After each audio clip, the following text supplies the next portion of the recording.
Almost 47 years ago, Kenya's founding father Mzee Jomo Kenyatta died. Naapa kwamba nitakuwa mwaminifu kwa Jamhuri ya Kenya na kuitumikia kwa moyo wangu wote, na kwamba nitahifadhi, nitalinda na kuitetea. The circumstances surrounding his death will be shrouded in mystery until someone spilled the beans.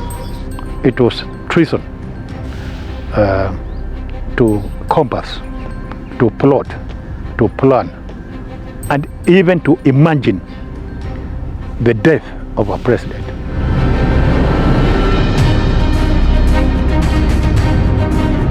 Did you know, for instance, that there was a time when Mzee, as he was simply called, lapsed into a coma for 3 days? Linjiru, President Daniel Arap Moi's press secretary for more than 3 decades, tells me that President Jomo Kenyatta would have lived longer were it not for negligence and corruption by his aides. You worked for 2 presidents, Mzee Jomo Kenyatta. Yes. And Daniel Torotich Arap Moi. Yes. But for the longest period you worked for Daniel Arap Moi. Yes. 24 years, 4 months, 8 days.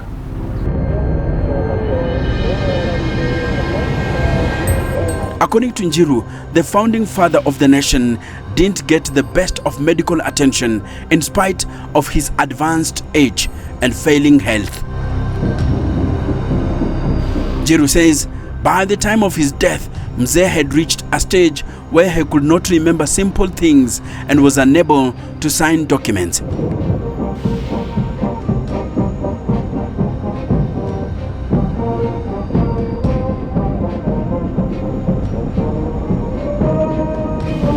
On August 21st, Monday, 1978, Jomo Kenyatta collapsed in Mosambweni primary school in Kwale. Now, from there, he was not rushed to hospital. He was taken to sleep because people thought that if you took him to hospital, it would mean that you are imagining that he might die. And that is why he died the following day, on Tuesday, 22nd August. Kenyans were told that the president had died peacefully in his sleep. But here is an insider talking of near criminal negligence. Because people feared that if you rush him to hospital, you are imagining that he could die. So he did not get the medical attention that was needed at that time? Yes. He was not taken to hospital. And you know, Pandia Memorial Hospital is just across from State House, Mombasa. Yes, yes. Yeah, and you know, some people, you know, his handlers left him sleeping. He died alone. According to Njiru, Kenyatta had no surgeon by his side the day he died.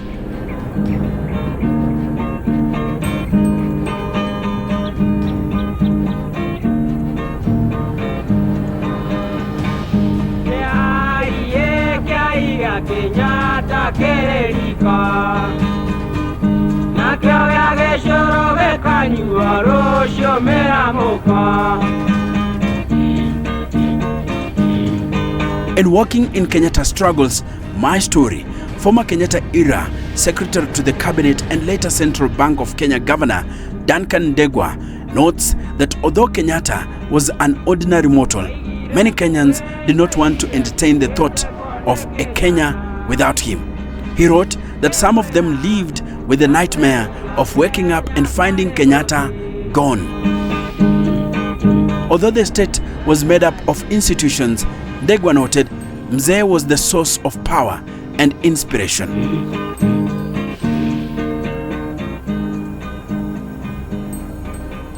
Ndegwa writes that Kenyatta never wanted his health discussed in the public, and he would learn that the hard way.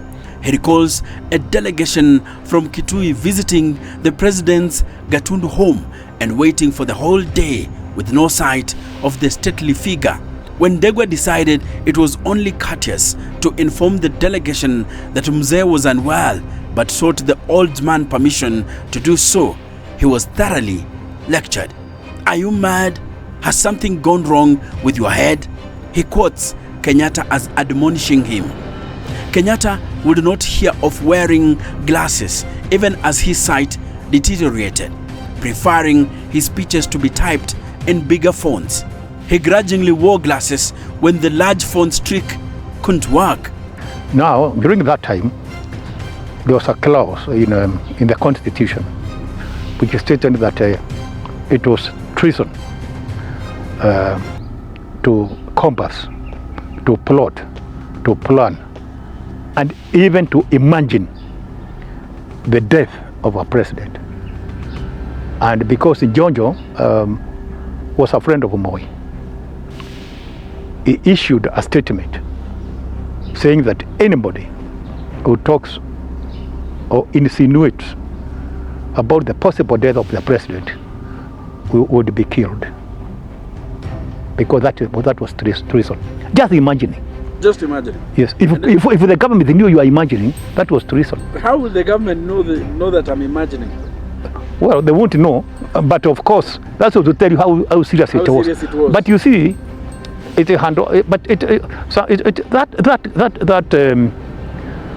clause in the Constitution also played a part later in the death of Jomo Kenyatta. According to Ndegwa, Kenyatta's heart was failing, but he was not the one to entertain things like pesetas. The failing heart, Ndegwa writes, was perhaps the cause of the blackouts that Kenyatta suffered from time to time, on occasion for long periods. One such occasion, it is said, Kenyatta suffered a blackout at his Mombasa Tiririka residence and remained in coma for 3 days. These were 3 days of uncertainty. Kenyatta also suffered bouts of gout. Njiru remains unhappy that Kenyatta's handlers allowed him to travel to Msambweni when he was obviously weak.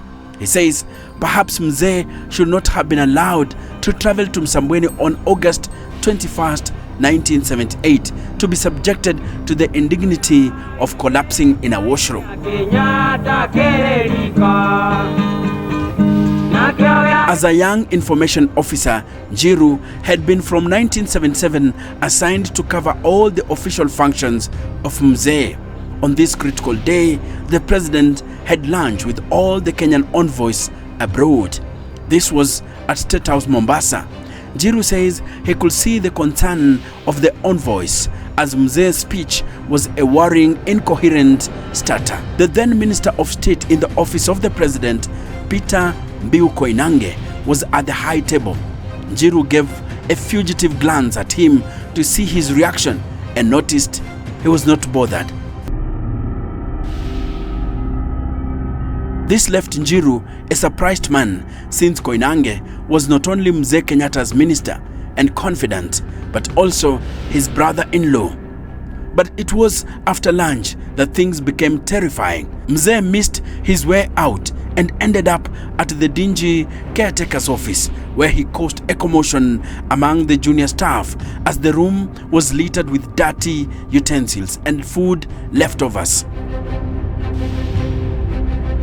When he was redirected to his sleeping room, Mzee could not make it upstairs.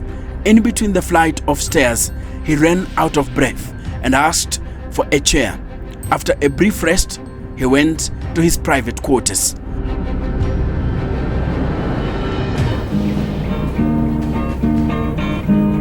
Despite witnessing all this agony, Bill Koinange, or Coast Provincial Commissioner Eliud Mahihu, or the State House Controller Alexander Gitau did not cancel the Msambweni function as Njiru had expected. He believes that Kenyatta's life would have been saved on this occasion if immediate medical attention was made available. People, somebody like his brother-in-law, Bio Koinange, who was also his Minister of State and a confidant, just flew to Nairobi by Kenya Airways in the evening, and he left Jomo Kenyatta. You know why? Because he did not want to imagine that Kenyatta could die. Somebody like Dr. Mongola, who was his personal person of his Asian and the comptroller, they went to Kariba Bar in Toronoka to go and drink. Yeah, he died there because imagining was treasonable. Where was Moi at that particular time? Moi was in the Kabaraka in Nakuru. How did he react when he received the news? Well, I don't know how he reacted because I was in Mombasa with Jomo you were in Kenyatta. Mombasa, yeah. I was in Mombasa with Jomo Kenyatta. But of course, he got the message from Mahehu and again from the Director of Intelligence, James Kanyoto. So he rushed to Nairobi. His home was already secured by General Service Unit they had organized. Then that day, at 3 p.m., that was on 22nd August 1978, he was sworn in as the president for a period of 3 months. My name is Enoch Sikoli, and I am the Kenyan historian.